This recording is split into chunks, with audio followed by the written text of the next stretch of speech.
아빠, 나 이제 너무 힘들어. 더는 어디에도 내 편이 없어. 낮은 울음이 납골당의 차가운 공기 속으로 번져갔어요.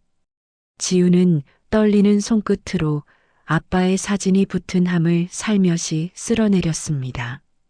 희미한 형광등 아래서 눈물 한 줄이 조용히 떨어지자 좁은 복도는 마치 숨을 죽인 듯 고요해졌지요. 지우는 주변을 살필 힘도 없이 꼭꼭 눌러 담았던 말을 겨우 토해냈습니다. 아빠, 나 정말 어디에 있어도 혼자인 기분이야.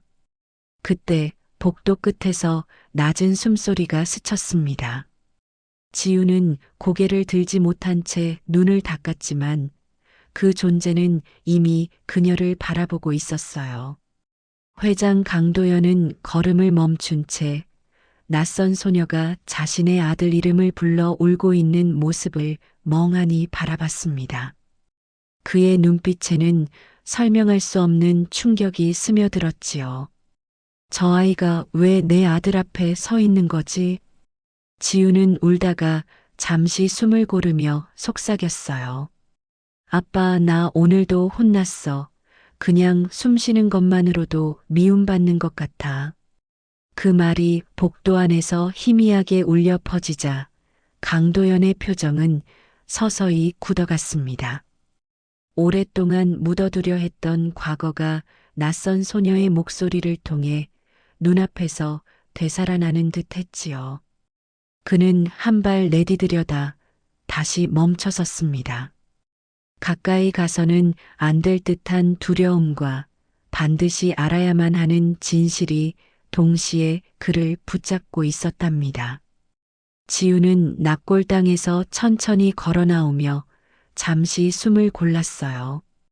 아빠의 사진을 볼 때면 늘 마음이 이상하게 울렁거렸지만 그 얼굴을 실제로 본 적은 없었지요.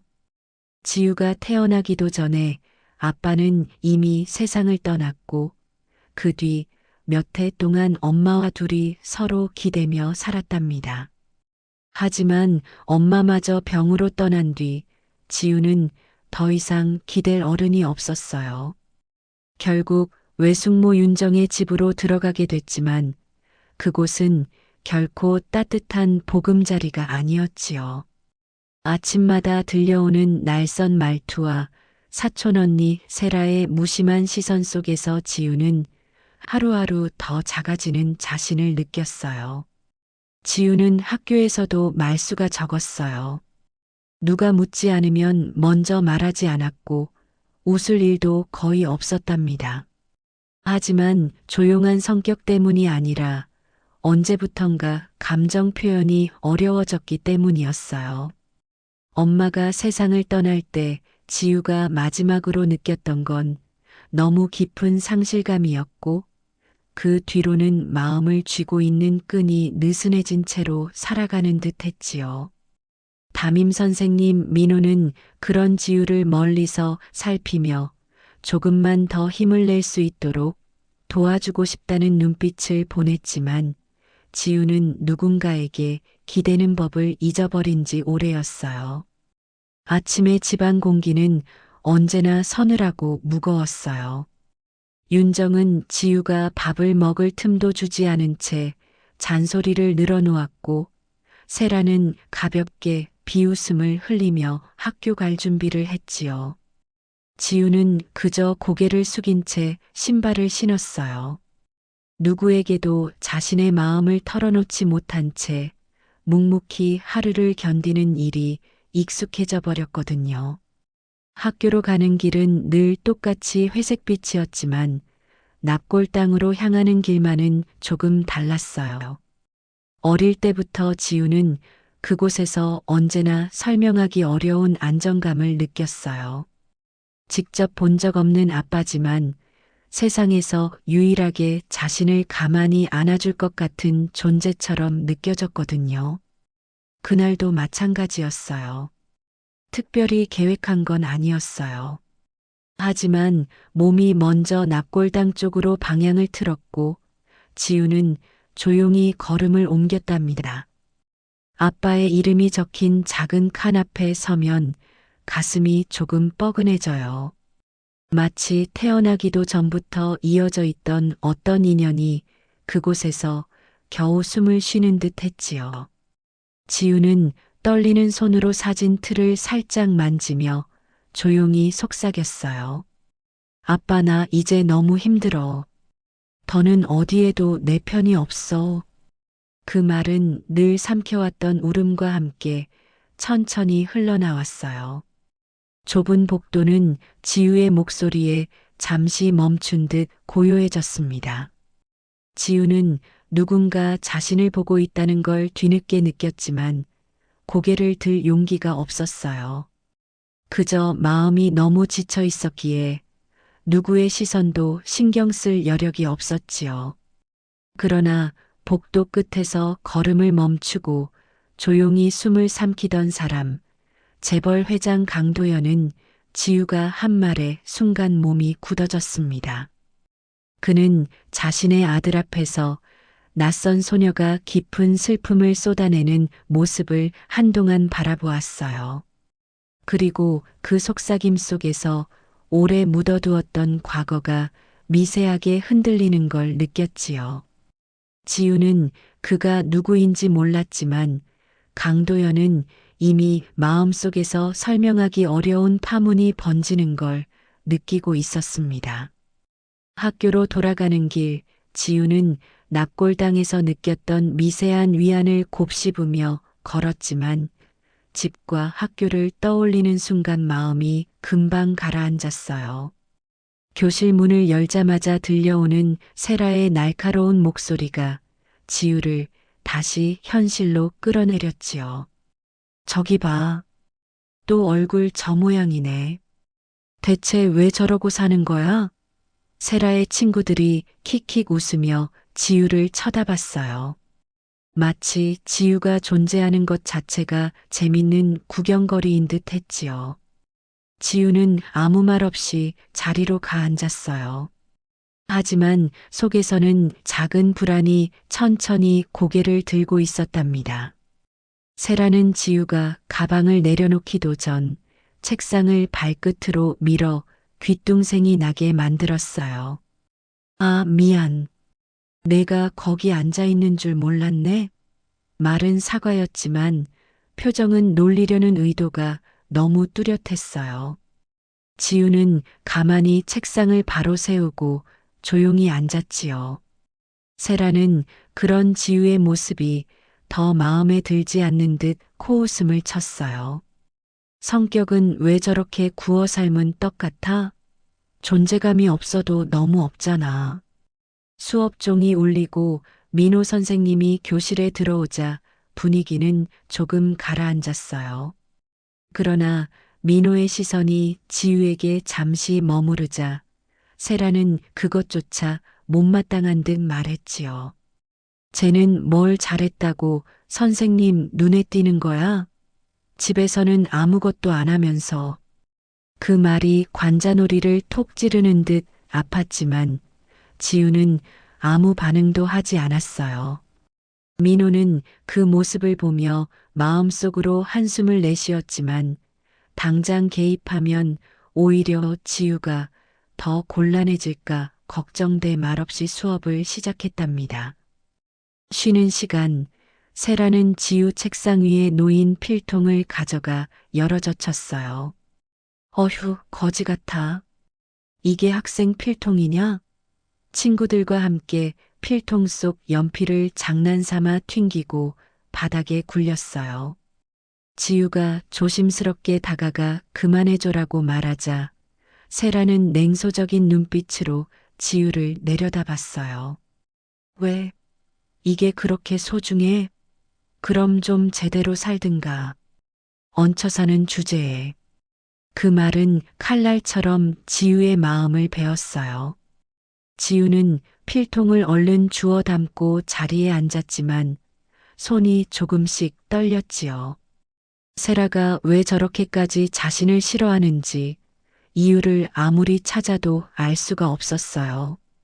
그냥 존재 자체가 불편한 건지 혹은 외숙모가 늘 흘리는 말들 때문인지 지우는 조용히 고개를 숙였어요. 방과 후 집에 도착하자마자 윤정은 인상을 잔뜩 찌푸린 채 팔짱을 끼고 기다리고 있었어요. 지우야, 너 오늘 집에 왜 늦게 왔어? 말투는 이미 화가 난 사람처럼 굳어 있었어요. 지우가 조심스럽게 대답했어요. 그냥 잠깐 들른 데가 있어서요. 그러자 윤정은 지우의 팔을 거칠게 낚아채며 말했어요. 내가 들를 데가 어디 있다고 뻘짓을 하고 다녀. 학생이 공부는 안 하고 돌아다니기만 하고. 그 힘이 꽤 세서 지우는 순간 비틀거리며 벽에 부딪혔어요. 하지만 윤정은 그런 지우를 보며 눈만 더 크게 떴을 뿐 미안한 기색은 하나도 없었어요. 그리고 아침에 맡겼던 일은 다 했어? 청소도 빨래도? 너는 일을 하나 맡겨도 제대로 하는 법이 없더라. 세라가 계단에서 내려오며 말했어요. 엄마, 얘 아침에 청소 대충 하고 학교 나간 것 같던데? 먼지가 그대로더라. 윤정은 그 말을 듣고 더 화를 냈지요. 아니, 지우야. 우리가 너를 왜 키우는 건데? 최소한 할 일이라도 제대로 해야지. 세라의 입꼬리는 올라가 있었어요. 지우가 혼나는 모습을 보는 게 마치 즐거운 일인 듯 했어요. 얘는 진짜 재능이 없어. 존재감도 없고, 엄마 말도 제대로 안 듣고. 윤정은 지우에게 가까이 다가와 손가락으로 가슴 앞을 콕콕 눌렀어요. 알아들어? 너는 우리 가족 아니야. 그러니까 더 조심히 굴어. 우리 집에 피해만 주지 말고. 지우는 손끝이 저릿해지는 그 아픈 압박감을 견디며 죄송해요라고 작은 목소리로 말했어요.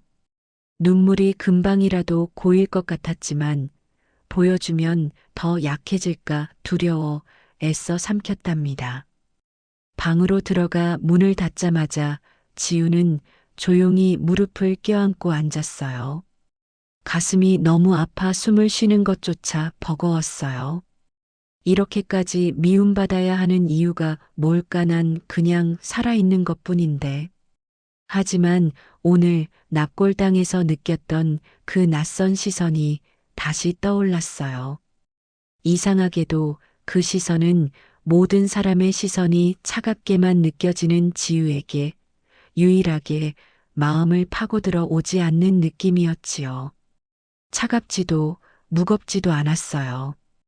오히려 오래된 슬픔을 닮은 어딘가 따뜻한 공기 같았어요. 지우는 그 기분이 마음속 깊은 곳에서 자꾸만 부유하는 것을 느끼며 자신도 모르게 두 손을 꼭 쥐었답니다. 그날 이후 지우의 마음 한구석엔 아주 작은 변화가 싹트고 있었어요. 비록 아직 그 변화가 무엇인지 알 수 없었지만 분명히 느낄 수 있는 울림이 있었어요. 다음 날 아침 지우는 평소보다 더 일찍 눈을 떴어요. 이상하게도 잠에서 깬 순간부터 마음이 불안하게 덜컹거렸지요.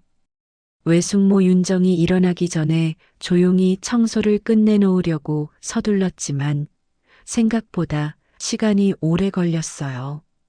급히 마무리하고 현관으로 나가려는 순간 윤정이 방문을 벌컥 열고 나왔어요.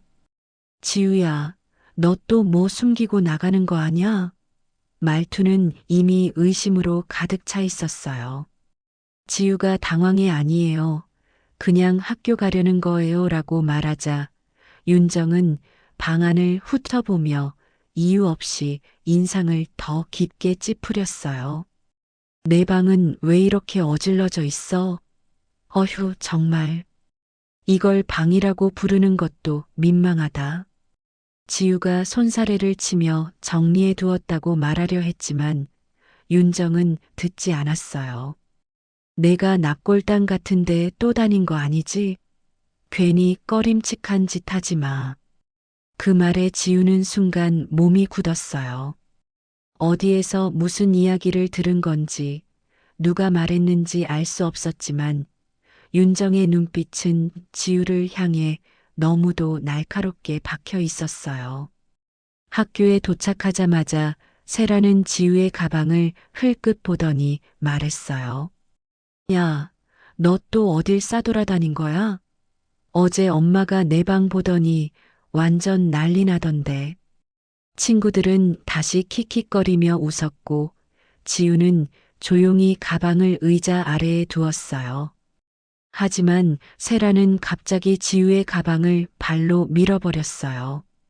안에 있던 물건들이 바닥으로 쏟아졌고 지우는 놀라며 허리를 숙였어요. 왜 그래, 제발 그러지 마. 그러자 세라는 코웃음을 치며 말했어요. 왜? 나한테 그럴 자격이 없기라도 해? 내가 우리 집에 발 붙이고 사는 한, 난 하고 싶은 대로 할 거야. 옆에서 지켜보던 친구가 속삭였어요. 세라야, 좀 심한 거 아니야? 하지만 세라는 들은 척도 하지 않았어요. 얘는 이 정도 당해도 싸. 맨날 기어다니듯 살면서 남한테 민폐만 끼치잖아. 지우의 손이 떨렸지만 그 말에 대꾸할 자신이 없었어요. 그때 교실 문 앞에서 민호 선생님이 이 장면을 보고 잠시 정색했어요. 세라야, 그런 행동은 하지 말라고 했지? 하지만 세라는 천연덕스럽게 웃으며 말했어요. 선생님, 장난이었어요. 지우도 괜찮다잖아요? 그치? 모두의 시선이 지우에게 쏠렸고 지우는 위축된 목소리로 말했어요. 괜찮아요. 점심시간 세라는 지우가 소중히 챙겨온 작은 도시락을 슬쩍 가져가더니 친구들 앞에서 뚜껑을 열어 보였어요. 이게 뭐야? 반찬이라고 가져온 거야? 친구들이 킥킥 웃자 세라는 뚜껑을 다시 닫더니 도시락을 쓰레기통 쪽으로 가져갔어요. 지우는 깜짝 놀라 그 뒤를 쫓았지만 세라는 이미 쓰레기통 위에 도시락을 올려놓은 상태였어요. 내가 먹을 필요 없어. 이런 건 먹는다고 힘나지도 않지 않냐? 지우는 도시락을 꾹 붙잡고 눈을 감았어요. 왜 그러는 거야? 세라는 지우를 아래 위로 보며 말했어요. 왜냐고? 너 같은 애가 좀 더 현실을 알 필요가 있어서지. 방과 후 집에 돌아옴과 동시에 윤정의 날선 목소리가 들렸어요. 지우야, 이리 와봐. 윤정은 손에 지우의 체육복을 들고 있었어요. 이게 뭐야? 왜 이렇게 더러워? 너 일부러 빨래도 안 한 거지? 사실 체육복은 세라가 일부러 바닥에 밀어 떨어뜨린 뒤 흙을 묻혀 놓은 것이었지만 지우는 그런 말을 꺼낼 수가 없었어요. 죄송해요. 오늘 바로 빨게요. 윤정은 체육복을 지우 얼굴 가까이에 들이밀며 말했어요. 죄송하다면 다야? 너는 왜 이렇게 하나부터 열까지 성가시게 하니? 우리 가족 아니라고 몇 번을 말해야 알아들어? 세라는 계단에 기대 서서 이 모든 상황을 구경하듯 바라보고 있었어요. 그리고 기어이 한마디를 덧붙였지요. 엄마, 얘 아까 내 가방도 실수로 밟았어. 사과도 안 하고 그냥 가더라. 그 말이 사실이 아님을 지우는 알고 있었지만 윤정의 눈빛은 더 날카로워졌어요. 정말? 지우야, 지금 당장 가서 사과해. 그리고 내 태도를 고쳐. 너는 우리가 먹여주고 재워주는 것만으로도 감사해야 해. 어디서 배은망덕하게 굴어?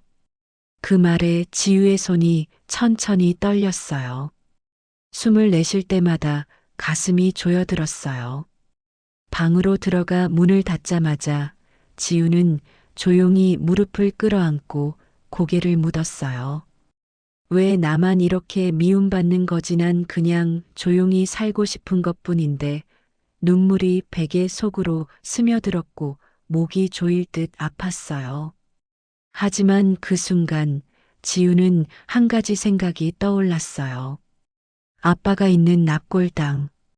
유일하게 숨을 쉴 수 있는 공간. 오늘도 그곳에 가고 싶은 마음이 간절했지만 윤정에게 들키면 어떤 벌을 받을지 알 수 없었어요. 지우는 가만히 눈을 감고 그날 복도 끝에서 자신을 바라보던 그 낯선 남자의 표정을 떠올렸어요. 이상하게도 그 시선만큼은 지우의 마음속 깊은 곳에 작은 불씨처럼 남아 있었어요. 차갑지 않고 무섭지도 않은 오래된 슬픔을 담아낸 듯한 눈빛. 지우는 그 눈빛이 왜 자신에게서 떨리지 않고 남아있는지 알 수 없었지만 그 눈빛이 오늘 하루를 겨우 견디게 한 이유 중 하나임은 분명했답니다. 그날 이후 지우의 일상은 더 좁아지고 더 무거워졌어요. 윤정의 눈빛은 언제나 의심으로 가득했고 세라는 마치 지우를 괴롭히기 위한 새로운 놀이를 찾는 사람처럼 행동했지요. 새벽에 일어나 청소를 하고 세라의 빨래를 따로 손으로 빨아 널어두고 밥상 차리는 일까지 맡아 해야 했어요. 그러다 조금이라도 늦으면 윤정은 목소리를 높였어요. 도대체 넌 뭐하나 제대로 하는 게 없어? 내 존재가 집안일을 더 늘려. 지우는 아무 말도 하지 못하고 계속 커다란 숨을 삼켰지요. 학교에서도 상황은 더 나빠졌어요. 세라는 친구들과 함께 지우의 물건을 숨기는 일을 반복했어요. 어느 날은 체육 시간에 신어야 할 실내화를 사물함에서 꺼내려 했는데 실내화 한 짝만 남아 있었어요. 세라는 멀리서 지우를 바라보며 비웃고 있었지요. 어휴, 찾을 능력도 없어? 혹시 머리도 잃어버린 거 아냐? 친구들의 웃음소리가 복도를 가득 메웠고 지우는 바닥을 바라보며 그 이야기를 그대로 견뎌야만 했어요. 점심시간에는 더 심각한 일이 벌어졌어요. 세라가 웃으며 지우의 의자를 뒤에서 살짝 밀었고 지우는 균형을 잃고 앞으로 고꾸라질 뻔했어요. 손목에 순간적으로 큰 충격이 오면서 아프게 짚였지요. 민호 선생님이 멀리서 그 장면을 보고 달려왔어요. 세라야, 그만하라고 했지? 그러나 세라는 억울한 척 눈을 동그랗게 떴어요. 선생님, 정말 장난이었어요. 지우가 넘어진 것도 아니잖아요. 민호는 답답했지만 지우가 괜찮아요라고 말해버리자 더 강하게 나설 수 없었어요. 지우는 눈을 피하며 손목을 주무르다가 다시 자리로 돌아갔어요. 손끝이 저릿하고 따끔한 통증이 계속 퍼졌지만 그마저도 표현할 수 없었어요. 집에 돌아오자마자 윤정은 지우의 팔을 붙잡아 거칠게 돌려세웠어요. 너 학교에서 무슨 문제 일으킨 거야? 세라가 말하길 너 때문에 선생님이 기분 나빠했다던데? 지우는 놀라며 고개를 저었어요. 아니에요. 그런 거 하지만 윤정은 말을 끊었어요. 항상 변명만 해. 너 때문에 우리 딸이 창피당하면 가만 안 둬. 윤정은 지우의 책가방을 바닥에 던졌어요. 안에 있던 교과서가 사방으로 쏟아졌고 필통이 굴러가 멈췄어요. 지우는 얼른 무릎 꿇고 책을 모았지만 손이 떨려서 제대로 잡히지도 않았어요. 그 모습을 보던 세라는 계단 난간에 기대서서 팔짱을 낀 채 말했어요. 엄마, 얘 오늘 내 과자도 몰래 먹었어. 난 먹지도 않았는데 없어졌더라니까. 말도 안 되는 거짓말이었지만 윤정은 고민조차 하지 않았어요. 정말이야?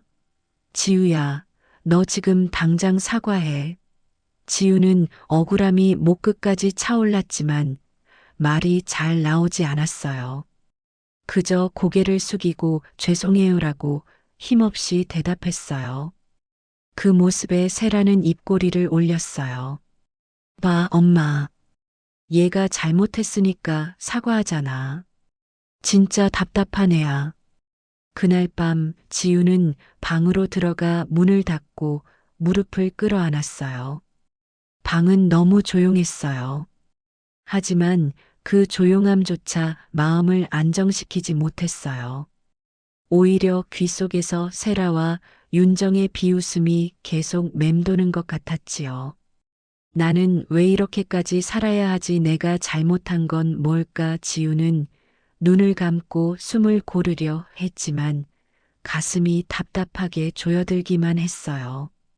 갑자기 울음이 나올 것 같았지만 그 울음조차 소리내지 못했어요. 누군가 들으면 더 혼날 것만 같아서요. 지우는 고개를 들고 창문 틈으로 들어오는 희미한 거리의 불빛을 바라봤어요. 그 빛은 너무 약해서 방 하나조차 환하게 밝히지 못했지만 지우는 그 빛을 가만히 바라보며 마음을 조금이라도 붙잡으려 했어요. 그리고 문득 납골당에서 만난 그 낯선 남자가 떠올랐어요. 복도 끝에서 자신을 지켜보던 깊은 눈동자. 차갑지 않았고 위협적이지 않았어요. 말 한마디 건네지 않았지만 지우는 그를 떠올릴 때마다 가슴 한편이 이상하게 따뜻해지면서도 저릿해지는 기분을 느꼈어요. 그 사람이 누굴까? 그 시각 강도연 역시 회장실에서 서류를 넘기다가 문득 지우의 모습을 떠올리고 있었어요. 아들아, 저 아이는 누구지? 그러면서도 속 깊은 곳에서는 설명할 수 없는 불안이 차올랐어요. 모르고 지나쳤던 자신의 삶의 조각이 지금 누군가의 고통 속에서 울고 있을지도 모른다는 묘한 예감이 들었지요. 그는 손가락을 살짝 떨며 유리창 너머 어두운 도시를 바라봤어요. 오래 묻어두었던 과거가 다시 문을 두드리고 있었어요. 그리고 지우 역시 다음 날부터 더욱 거친 파도가 자신을 향해 다가오고 있다는 걸 아직 알지 못한 채 조용히 두 손을 가슴에 올리고 스스로를 조금이라도 다독이려 애쓰고 있었답니다. 다음 날 아침 지우는 전날 잠을 거의 자지 못한 얼굴로 문을 열고 밖으로 나왔어요. 눈밑은 살짝 붓고 머리칼은 고르게 묶이지 않아 몇 가닥이 거슬렸지만 그조차 손볼 여유가 없었지요. 윤정은 지우가 방에서 나오자마자 팔짱을 낀 채 냉랭한 목소리로 말했어요. 지우야, 오늘도 설거지 제대로 안 했더라. 내가 한 일은 꼭 내가 다시 해야 해. 도대체 언제 철이 들래? 지우는 고개를 숙이고 작은 목소리로 죄송해요라고 말했어요. 그 말조차 입안에서 갈라지는 것 같았지요. 세라는 계단 난간에 기대 있다가 지우를 보며 비웃었어요. 엄마, 얘 또 울었나 봐. 거울 좀 보라 그래. 꼴이 말이 아니네. 친구에게 보내는 메시지도 아니고 일부러 들으라는 듯한 말투였어요. 윤정은 피곤하다는 듯 한숨을 쉬며 손을 내젓고 말했어요. 지우야, 너 오늘은 학교 끝나고 바로 집에 와. 쓸데없는데 돌아다니지 말고. 어제처럼 어딜 기웃거리는지 모르겠지만 그런 행동 정말 보기 좋지 않아. 지우는 가슴이 턱 막히는 기분이 들었어요. 윤정은 자신이 납골당에 들른 사실을 정확히 알고 있는지 아니면 단순히 의심하는 것인지 알 수 없었어요. 하지만 지우에게 그곳은 세상에서 유일하게 숨 쉴 수 있는 공간이었어요. 그조차 금지당한다면 지우는 앞으로 무엇을 붙잡고 살아가야 할지 막막하기만 했지요. 학교로 향하는 발걸음도 오늘따라 더 무거웠어요. 학교에 도착하자마자 세라는 또다시 지우를 불러 세웠어요. 너 어제 왜 내 사물함 열어봤어? 지우는 너무 놀라 고개를 저었어요. 나 그런 적 없어. 세라는 가까이 다가와 지우의 어깨를 잡고 세게 밀었어요. 거짓말하지 마. 내 화장품 없어졌거든. 누구겠어? 너밖에 없지. 친구들은 멀찍이 떨어져 바라보며 수군거렸어요. 지우는 억울함에 말문이 막혔어요. 진짜 아니야, 난 그러나 끝까지 말할 수 없었어요. 세라는 비웃으며 선생님한테도 말해야겠다. 또 문제 일으켰다고. 라고 말하며 돌아갔어요. 지우는 복도 끝에서 민호 선생님을 보자 잠시 안도의 눈빛을 보였지만 금세 그 감정은 사라졌어요. 민호는 지우를 보고 작은 미소를 지었지만 지우는 그에게 다가갈 용기를 낼 수 없었어요. 뭔가 말하려 하면 눈물이 터져 나올 것만 같았고 그 눈물이 누군가에게 보이는 게 너무 두려웠거든요. 게다가 자신의 이야기를 들어줄 사람이 아무도 없는 지금 지우는 더욱 침묵 속으로 숨어들 수밖에 없었어요. 한편 그 시각 강도연은 회장실에서 조용히 서류를 넘기고 있었어요. 하지만 머릿속엔 계속 지우의 모습이 떠올랐습니다. 이상하군, 그 아이는 도대체 누구지? 전날 납골당에서 들었던 그 아이의 목소리가 가슴 깊은 곳을 갈랐던 느낌이 자꾸만 떠오르는 거예요. 그는 결국 비서를 불렀어요. 어제 납골당에서 봤던 소녀, 그 아이가 누군지 알아봐. 비서는 놀란 듯 눈을 크게 떴지만 회장은 그 어떤 설명도 하지 않았어요. 확인해. 꼭. 그 말투에는 꽤 단단한 무언가가 담겨 있었어요. 비서는 곧장 납골당 관리소를 통해 기록을 조회하기 시작했고 지우가 서 있던 칸의 주인이 누구인지 금세 확인했어요. 회장님, 그 향좌에 모셔진 분 회장님의 아드님 맞습니다. 그 말을 듣는 순간 강도연의 손끝이 떨렸어요. 아들 오래전 서로의 마음을 풀어보지도 못한 채 갈라져 멀어졌던 아들. 마지막까지 자존심과 오해로 인해 제대로 마주하지 못한 아들. 그 아들 앞에서 한 소녀가 울고 있었다는 사실이 그의 심장을 세게 움켜쥐는 듯 했어요. 그 소녀의 이름도 알아봐. 강도연은 손등을 문지르며 덧붙였어요. 최대한 정확하게. 비서는 상세 정보를 수집했고 곧 지우의 이름과 생일, 가족 상황을 들고 회장실 문을 다수 두드렸어요. 회장님, 그 아이 부모님이 모두 돌아가셨습니다. 어머니는 몇 해 전에, 아버지는 지우 양이 태어나기 전 세상을 떠나셨습니다. 그 말에 강도연은 숨을 내쉬지도 못한 채 가만히 멈춰 있었어요. 그리고 떨리는 목소리로 물었어요. 그 아버지 이름이 뭐지? 비서는 조심스럽게 종이를 건넸어요. 강도연의 눈이 그 위를 천천히 훑으며 멈췄어요. 그 순간 그의 얼굴이 잿빛으로 변했어요. 숨이 턱 막히고 가슴이 오래된 돌덩이에 눌린 듯 아파왔어요. 내 아들. 속으로 삼킨 그 한마디는 너무도 무거워 회장실 공기조차 흔들리는 듯 했어요. 그는 벌떡 일어나 창문 쪽으로 걸어갔어요. 도시의 빛이 멀리 깜빡이고 있었지만 강도연의 시야에는 단 하나의 얼굴만 떠올랐어요. 납골당에서 울던 그 소녀. 아들의 이름을 부르며 떨던 그 아이. 그 아이가 내 손녀란 말인가. 강도연은 손을 떨며 의자에 주저앉았어요. 과거에 저지른 실수들이 한꺼번에 몰려오는 듯한 무게감에 숨조차 제대로 들이쉬지 못했어요. 하지만 이 진실은 이제 막 드러난 시작에 불과했어요. 그 시각 지우는 아무것도 모른 채 집으로 돌아가고 있었어요. 낮게 깔린 하늘처럼 마음도 축 처져 있었지만 오늘은 유독 가슴이 답답했어요. 집에 들어서자마자 윤정의 고함이 떨어졌어요. 지우야, 이리 와.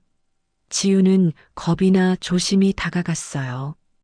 윤정은 지우의 서랍에서 찾았다는 작은 사진을 손에 들고 있었어요. 그것은 지우가 어린 시절 엄마와 함께 찍은 사진이었어요. 윤정은 사진을 흔들며 말했어요. 이걸 왜 숨겨? 또 어디에 나가서 찌질하게 울고 다니려고? 지우는 사진을 빼앗기지 않으려고 두 손을 내밀었지만 윤정은 손을 뿌리쳤어요. 넌 정말 피곤한 애야. 부모도 없고 가진 것도 없고 버려진 주제에. 그 말이 지우의 가슴을 깊게 찔렀어요. 숨이 막혀 몸이 굳었고 아무 말도 할 수 없었어요. 그 순간 문득 떠오른 건 납골당 복도에서 자신을 지켜보던 그 눈빛이었어요.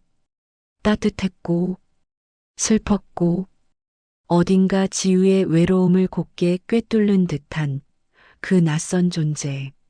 지우는 그 눈빛이 이상하게도 지금의 절망 속에서도 작은 숨을 틔워주는 듯 느껴졌어요. 하지만 그 눈빛의 주인이 자신의 인생을 완전히 뒤바꿀 사람이라는 걸 지우는 아직 전혀 알지 못하고 있었어요. 그 반전의 문이 이제 막 움직이기 시작하고 있었답니다. 강도연은 지우가 자신의 손녀라는 사실을 확인한 이후 쉽게 자리에 앉아 있을 수가 없었어요. 아들의 마지막을 지켜주지도 못한 죄책감이 수십 년 동안 가슴 한쪽에 굳은 채 남아 있었는데 그 아버지를 잃은 소녀가 지금 어디선가 홀로 고통을 견디고 있다는 사실은 그를 깊이 흔들어 놓았지요. 그는 비서를 다시 불렀어요. 그 아이가 지금 어떤 환경에서 살고 있는지 전부 조사해. 비서는 그의 표정에서 평소와 다른 무게감을 느끼며 곧바로 움직였어요. 조사 결과는 생각보다 더 충격적이었어요. 지우는 엄마가 세상을 떠난 뒤 외숙모 윤정의 집에서 지내고 있었고 그 집안 사정과 분위기는 상당히 불편하고 적대적인 것으로 파악되었어요. 비서가 조심스럽게 말했지요. 회장님, 지우 양이 집에서 꽤 심한 대우를 받고 있는 것으로 보입니다. 생활비를 빌미로 부당한 노동을 시키거나 사촌에게 괴롭힘을 당한다는 제보도 있습니다. 강도연은 그 말을 듣자마자 꽉 쥔 주먹이 떨렸어요. 내 아들의 아이를 그런 곳에서? 목소리는 힘겹게 떨렸지만 그 속에는 분명한 분노가 섞여 있었어요. 그는 곧 결단을 내렸어요. 지우 양을 직접 찾아보겠다. 비서는 놀라며 물었어요. 회장님께서 직접요? 강도연은 고개를 끄덕였어요. 그래야 하네. 내가 너무 늦었다. 하지만 더 늦고 싶지 않다. 비서는 조용히 고개를 숙였답니다. 한편 지우는 학교에서 또다시 숨이 막히는 하루를 보내고 있었어요. 세라의 괴롭힘은 점점 더 노골적이 되어갔고 친구들조차 지우를 도와주기보단 세라 눈치를 보는 편이었어요. 오늘은 지우의 공책이 찢겨진 채 바닥에 버려진 걸 발견했어요. 왜 이러는 거야? 지우는 찢어진 종이를 주우며 속삭였어요. 눈이 시큰거렸지만 겉으로 드러내지 않으려 조심했지요. 점심시간에는 더 심한 일이 벌어졌어요. 세라가 지우의 가방에서 물건을 꺼내 친구들에게 돌려보이며 말했어요. 이것 봐봐. 얘 가방에선 왜 이렇게 구린 냄새가 나냐? 친구들이 킥킥거리며 웃었고 지우는 급히 가방을 되찾으려 했지만 세라는 가방을 높은 곳으로 들어 올려서 지우가 닿지 못하게 했어요. 아, 못 닿아서 속상하겠다? 키가 이 모양이라. 지우는 조용히 말했어요. 그만해 제발. 하지만 세라는 귓가에 속삭이며 비웃었어요. 너 같은 애는 이 정도 당해도 싸. 그 모습을 보고 있던 민호 선생님은 결국 참지 못하고 교실로 들어왔어요. 세라야, 여러 번 말했지? 그런 행동하면 안 된다고. 이번엔 그의 목소리에도 분명한 분노가 섞여 있었어요. 그러나 세라는 또다시 억울한 척 울먹였어요. 선생님, 저 그런 의도 아니었어요. 지우가 너무 예민해서 그래요. 친구들이 세라 편을 들기 시작하자 분위기는 금세 흐려졌어요. 지우는 그 틈에서 조용히 작아졌어요. 정말 괜찮아요, 선생님. 민호는 대답하려다 멈췄어요. 지우의 눈 속에 담긴 절망의 깊이를 보고 마음이 너무 아팠기 때문이었지요. 지우가 집에 돌아오자 또 다른 문제가 기다리고 있었어요. 윤정은 현관에서 지우를 보자마자 손을 허리에 올리고 화를 냈어요. 지우야, 너 지금 방 청소 안 하고 나간 거야? 사실 지우는 새벽에 일어나 청소까지 끝냈지만 윤정의 기준에선 늘 부족하게 보였지요. 죄송해요. 제가 다시 할게요. 그 말에 윤정은 지우에게 다가와 손목을 세게 붙잡았어요. 아침에 세라 때문에 삐끗한 손목이 또다시 아프게 쑤셨지만 지우는 그저 고개를 숙였어요. 너는 정말 한심하다는 말밖에 안 나온다. 윤정은 한 손으로 지우의 책가방을 들어 바닥에 패대기 쳤어요. 너 때문에 우리 집 분위기가 맨날 엉망이야. 세라는 계단 위에서 팔짱을 끼고 지우를 내려다보며 말했어요. 엄마, 얘 오늘도 분명 납골당 갔다 왔을걸? 아침에 보니까 그쪽으로 가던데? 지우는 깜짝 놀라며 고개를 들었어요. 아냐, 나 그냥 하지만 윤정은 지우의 말을 끊었어요. 그런 곳을 왜 가는데? 너는 도대체 생각이 있는 거야, 없는 거야? 찝찝하게. 윤정은 지우의 머리를 퉁 치듯 밀어버렸어요. 작지만 모욕적인 그 동작 하나가 지우의 마음을 또 깊이 긁었어요. 지우는 방으로 들어가 문을 닫자마자 한참을 울었어요. 하루하루 버티는 게 너무 버거웠고 손목의 통증은 점점 더 심해졌어요. 방 안은 늘 조용했지만 그 고요함조차 위로가 되지 못했어요. 세라의 웃음소리가, 윤정의 말투가, 교실의 시선이 모두 귀 안에서 뒤섞여 울리는 것만 같았어요. 나는 왜 여기 있는 걸까? 그날 저녁 윤정은 한층 기분이 나빠 보였어요. 세라는 엄마에게 무언가를 속삭였고 윤정의 표정은 더 굳어졌지요. 지우야, 내려와. 너랑 할 말이 있어. 지우는 겁이 난 채 계단을 내려왔어요. 윤정은 팔짱을 낀 채 차갑게 말했어요. 너 요즘 어디서 뭘 하고 다니는지 말해. 내가 납골당에 가는 걸 내가 모를 줄 알아? 지우는 놀라며 숨을 멈췄어요. 저는 그냥 엄마랑 아빠 생각이 나서. 윤정은 말을 잘랐어요. 부모 생각은 무슨, 죽은 사람 붙잡고 있는다고 뭐가 나아져? 너 그러니까 이상한 소리 듣는 거야. 얹혀 사는 처지가 뭔지는 알아? 그 말에 지우의 가슴이 깊게 찔렸어요. 하지만 윤정은 멈추지 않았어요. 내 말 잘 들어. 앞으로 그런 데 절대 가지 마. 알았어? 지우는 그 말을 들으며 조용히 고개를 떨궜어요. 그 순간 희미하게 끓어오르는 감정이 있었어요. 왜 나한테 이러는 걸까? 처음으로 너무 작게 너무 조용하게 하지만 확실한 분노였어요.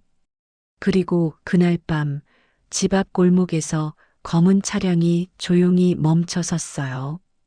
그 안에는 강도연이 앉아 있었어요.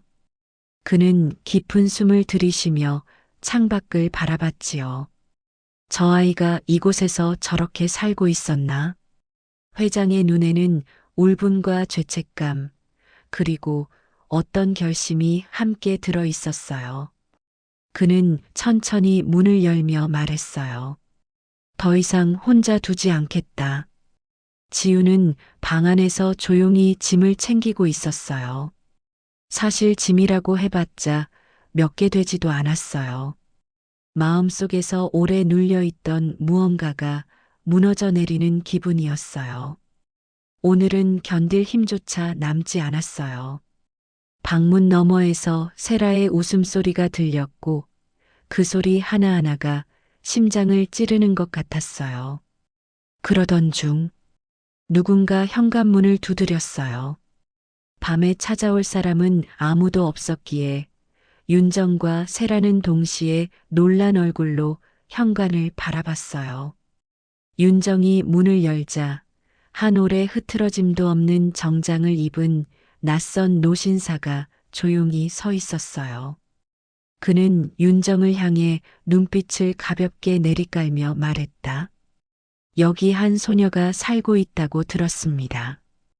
윤정의 표정이 굳었어요. 누구세요?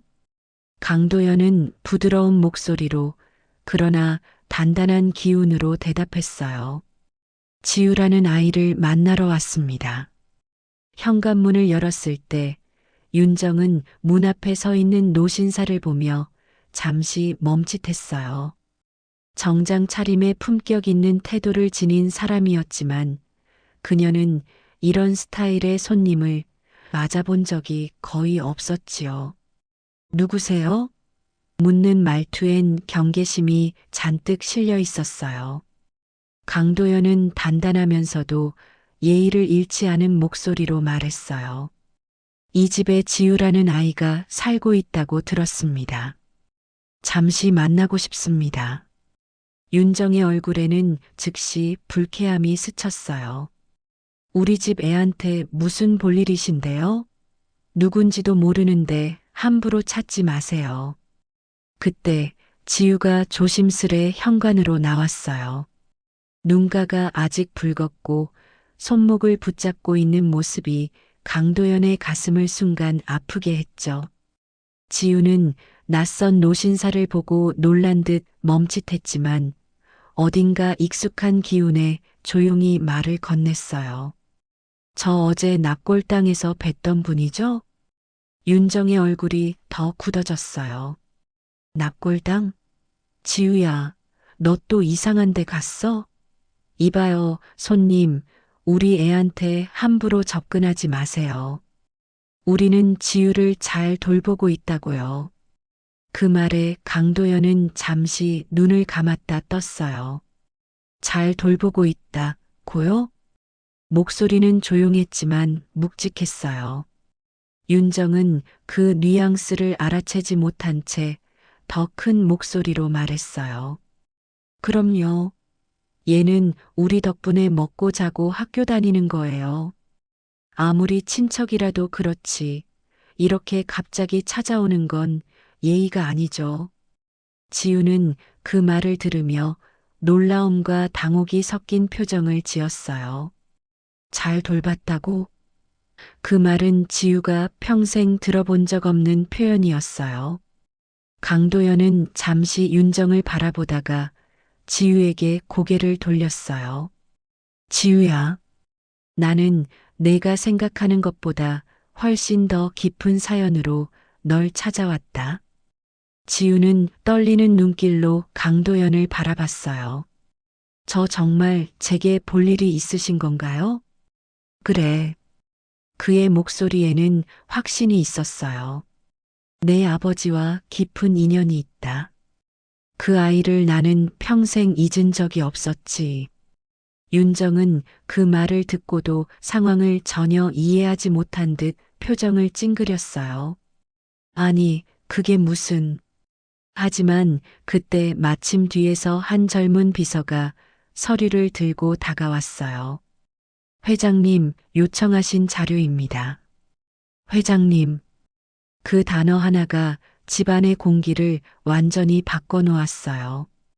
윤정은 입술을 달달 떨며 비서를 바라보다가 천천히 고개를 돌려 강도연을 다시 봤어요. 회 회장님? 무슨 회장 설마 그 회장님? 세라는 계단 위에서 입을 틀어막았어요. 엄마 저 사람 TV에도 나오던 그. 윤정은 얼굴빛이 순식간에 하얗게 질렸어요. 방금 전까지 뻔뻔하게 말하던 태도는 흔적조차 없이 사라졌지요. 곧 그녀는 억지 미소를 지으며 급히 자세를 낮췄어요. 아, 회장님이셨군요. 제가 몰라 뵀습니다. 저희가 얼마나 지유를 잘 보살폈는지 사실 오늘도 지유를 혼낸 건 다 애정에서. 강도연은 단호하게 말을 끊었어요. 애정이 있었다면 이 아이가 이렇게까지 상처받지는 않았겠지요. 윤정의 웃음이 딱 멈췄어요. 비서는 작은 목소리로 덧붙였어요. 회장님께서는 지유 양의 최근 생활 상태를 이미 확인하셨습니다. 윤정은 이제 완전히 무너진 표정이었어요. 아, 그게 제가 잘 몰라서. 강도연은 지유 곁으로 다가가 아주 조심스럽게 손을 내밀었어요. 지유야, 내가 여기서 얼마나 힘들었는지 나는 다 들었다. 그리고 내가 늦게 알아서 정말 미안하다. 지유는 순간 멈칫했어요. 평생 들어본 적 없는 말이었어요. 누군가 자신에게 미안하다고 말하는 장면을 상상조차 못했지요. 윤정은 기회를 놓치지 않으려는 듯 다급히 외쳤어요. 회장님, 이 아이를 바로 데려가시는 건 좀 저희도 법적으로 보호자고. 보호자? 강도연은 그녀를 똑바로 바라보며 말했어요. 아이에게 주어진 최소한의 안전조차 보장하지 않은 사람이 보호자입니까? 윤정의 입이 굳어버렸어요. 비서는 곧바로 서류를 건넸어요. 관련 기관과 이미 협의가 끝났습니다. 회장님이 지유 양의 후견인 역할을 맡을 수 있도록 조치할 예정입니다. 윤정은 무릎이 풀린 듯 주저앉았어요. 그냥은 못 데려가요. 저희가 키웠는데. 하지만 강도연은 마지막 못을 박듯 말했어요. 우리는 앞으로도 지유 양의 안전과 회복을 위해 필요한 모든 조치를 취할 겁니다. 방해하지 마십시오. 지유의 눈이 떨렸어요. 누구도 자신을 이렇게 지켜주겠다고 나선 적이 없었기 때문이에요. 강도연은 다시 한번 지유에게 조용히 말했다. 이제 내가 받을 상처는 내가 대신 맡겠다. 너는 따뜻한 곳으로 가야 한다. 지우는 천천히 고개를 끄덕였어요. 입술이 떨렸지만 드디어 말할 수 있었어요. 가고 싶어요. 더는 여기서 버틸 자신이 없어요. 강도연은 지우의 손을 조심히 감싸며 말했다. 그러면 된다. 이제는 너를 지킬 사람들이 있다. 지우는 차에 오르기 전 마지막으로 뒤돌아봤어요. 윤정과 세라는 아무 말도 하지 못한 채 그 자리에 얼어붙어 있었어요. 지우는 그들에게 욕도 원망도 하지 않았어요. 다만 아주 작은 그러나 분명한 목소리로 속삭였어요. 이제 난 괜찮아질 거예요. 차 문이 조용히 닫히고 강도연은 지우 옆에 앉아 살며시 담요를 덮어줬어요. 차가 움직이기 시작하자 지우는 창밖을 바라보며 천천히 숨을 내쉬었어요. 오늘 밤 처음으로 마음이 조금 가벼워졌어요.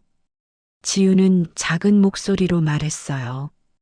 어쩌면 이제는 저도 누군가에게 사랑받을 수 있는 걸까요? 강도연은 조용히 고개를 끄덕였어요.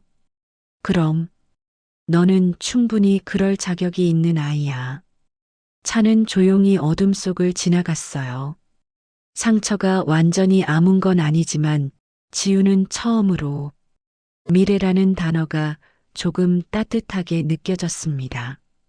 끝까지 시청해 주셔서 감사합니다. 행복하세요.